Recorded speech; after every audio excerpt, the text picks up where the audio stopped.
Драги зрители, със своя резолюция Европейския парламент потвърди това, което аз говоря от няколко години. А именно, че в България няма законност и няма съдебна справедливост. А човешките права тук не значат нищо и институциите не ги спазват. Няма да влизам в подробности на резолюцията, има я в интернет, отделно в момента всички говорят за тази резолюция. Искам да кажа само следното. Страшно нелепо ми звучат думите на българския министър-председател, на този селски фашист и националист Бойко Борисов, който твърди, че в България няма македонско малцинство. Напротив, в България живеят поне половин милион македонци.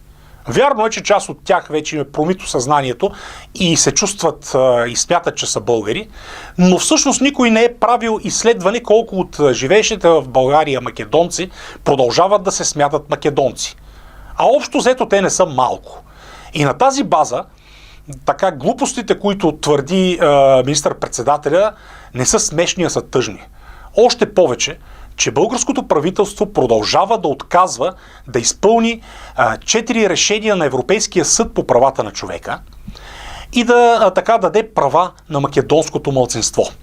Значи Европейския съд по правата на човека е преценил, че има македонско малцинство, само българското правителство твърди нещо обратно. Това ако не е фашизъм, това ако не е национализъм, и то в дивия му вид и варварски вид, който е така недопустим за Европа, не знам кое е. Нека да чуем обаче този глупак министър-председателя. Аз лично съм много разтревожен от вкарването на Омо и Илинден и македонско малцинство в България в една политическа резолюция в Европейския парламент, но това в никакъв случай не е от полза в точно този момент, когато ние търсиме компромиса и на историците, и на нашите политически партньори в Северна Македония, в Скопие, да намерим решение на въпроса. Аз според мен не знам откъде дойде.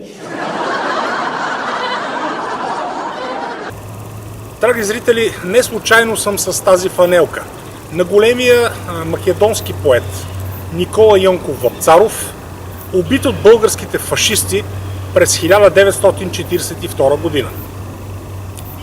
На времето, в средата на 20 век, американският президент Джон Кенеди беше казал по време на кризата с Западен Берлин: "Аз съм берлинчанин."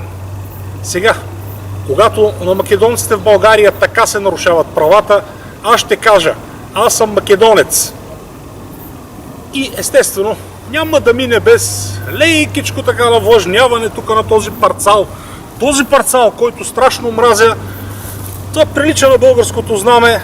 Това би обаче отношението към тази глупава българска държава, която нарушава правата на всички. И на българи, и на македонци, и на турци, и на арменци, и на всички. И затова ето ми отношението. Не ми се пикае много, но за българската държава винаги малко урина мога да изкарам.